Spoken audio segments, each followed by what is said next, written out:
Hello everyone, welcome back to our YouTube channel.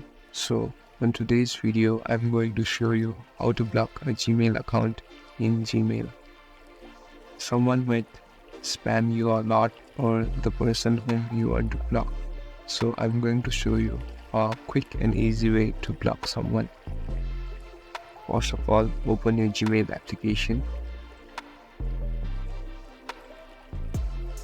Now click on the person or the Gmail account whom you want to block.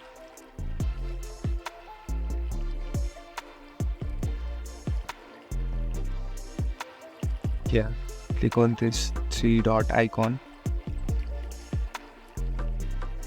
At the last, you can see the option of block user. Click on it.